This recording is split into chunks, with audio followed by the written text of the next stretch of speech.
Hello and welcome to this 10-minute turnaround acts of kindness. I am so excited about this particular 10-minute turnaround because I truly believe the practice of kindness is a spiritual practice and it is one that can change the world. What is kindness? Kindness is the quality of being friendly, generous, and considerate. When my children were little, we taught them a poem called Little Moments. I wanted to share it with you because I still hold it dear to my heart as a value in our family that the practice of kindness, as expressed through thoughtfulness, is a value. Little drops of water, little grains of sand make the mighty ocean and the solid land. And the little moments, humble though they be, make the mighty ages of eternity. So our little errors lead the soul away from the paths of virtue, oft in sin to stray.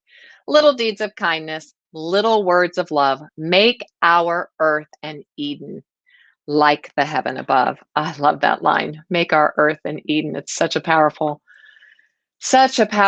word. I also believe wholeheartedly that kindness cannot be separated from thoughtfulness. They are like sticky glue. Kindness is expressed through the quality or virtuous action of thoughtfulness. When we look at thoughtfulness, it is the quality of being kind and thinking about other people's needs. Cultural anthropologist Margaret Mead once said, "Never doubt that a small group of committed citizens, thoughtful, committed citizens, can change the world. Indeed, it's the only thing that ever has." Whew, just let that soak in. That's so powerful. Yet, there is a tension that often goes unaddressed, especially within the Christian worldview. I am giving you this information from my heart, which is framed in faith. And it's between the thoughts of selfishness and self-care or self-love. So bear with me. I'm going to kind of unpack that a little bit here. And I asked myself when I first began thinking about this 10-minute turnaround, how does Jesus image the reckoning of this tension between selfishness and self-care and self-love? And what does that have to do with kindness? Bear with me. I have a purpose here. This is perfect. I want you to take this challenge. Pay attention to how you are spending your daily allotment of energy. We are only given a certain amount of energy for the 24-hour day. And in order to practice kindness and express it through acts of thoughtfulness, I personally believe that you have to be careful about how you spend that energy. And so I want to ask you a question. Do you live in the land of over? I I lived in the land of over. I still am challenged by the land of over on a daily basis because our culture lives in the land of over, overdoing, overcommitting, overeating, overpowering, overspending, overworking, oversleeping, overhelping, overserving. We just live in the land of over. I guess I live on the East Coast. Maybe in your neck of the woods, it's not that way. So I wanted to just offer you these signs of burnout here at the get go. Ask yourself, do you get the Sunday night blues before work? Do you have a sense of apathy or over complaining? Or are you feeling depleted after work? Do you see a sense of irritability or a losing your temper quicker? Maybe you're really impatient. Maybe you're feeling overwhelmed and cynical, frustrated and unfulfilled. Oh, maybe you're having trouble with your sleep patterns. You're getting headaches and muscle tension. Are any of those calling out to you today as we look at them?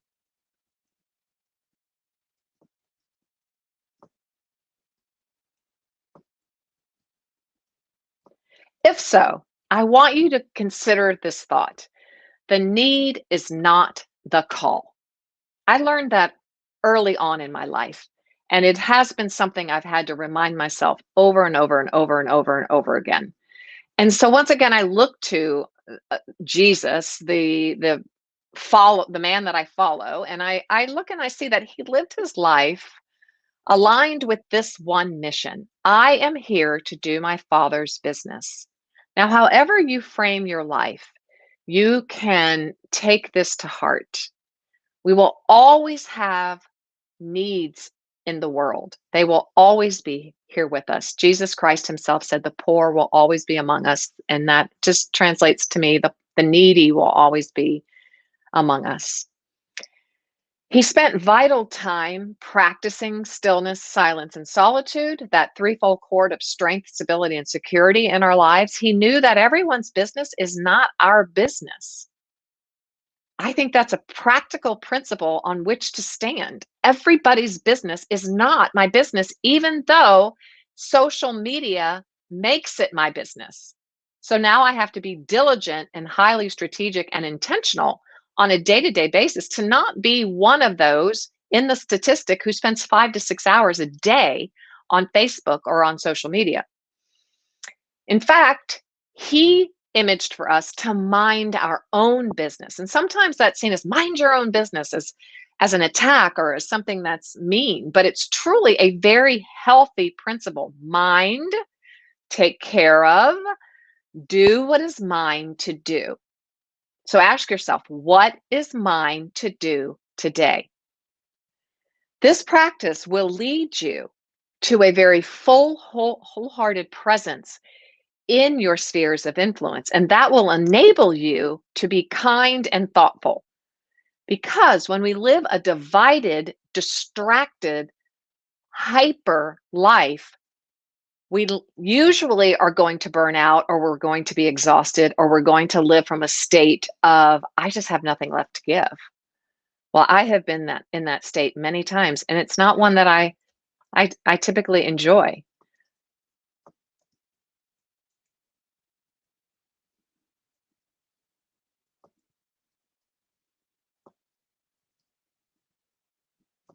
In fact, I don't enjoy it at all. So instead of living in that state, we're going to remember that kindness flows from a full, wholehearted life, one that is based on equanimity and stability and security, one that is not lived in hyper or hypo, but lived in balance. And so we're going to ask ourselves these questions today in our 10-minute turnaround. How do I talk to myself? How do I talk to those in my family who live in my home, who are under my care? Be aware of your nonverbals. Nonverbal cues make up 87% of our communication. Yeah, the rolling of the eyes, the shrugging of the shoulders, the making the faces, the grunts. Yeah. And be aware of your tone of voice. That's called prosody. And I have a beautiful podcast on today's Heart Lift with Janelle called Prosody, Power or Poison. And I encourage you to start there. I want you to notice when your inner critics are talking to you and ask yourself, how can I be kinder to myself right now? Because you see, kindness begets kindness, and it must start in our own hearts. And that involves being able to give ourselves the care we need and pour into our souls and spirits and minds and bodies first, put that oxygen mask on first so that we have something to give to others. We really can't be kind to others if we're not being kind to ourselves. It's tough. It's a tough balance.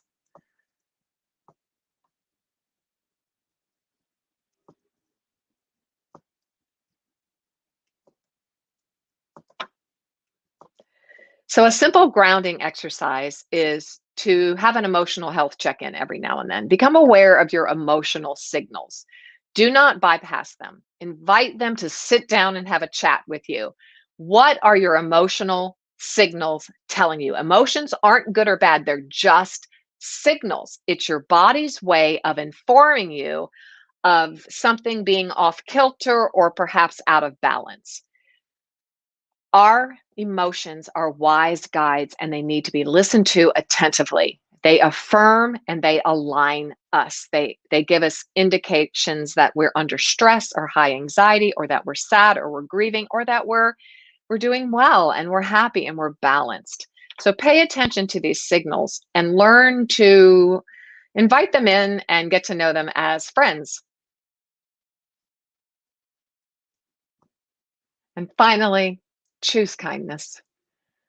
That's what I want to leave you with today. That's our simple grounding exercise number 2. It's easier said than done. We will be tested, but make this one brave choice every single day.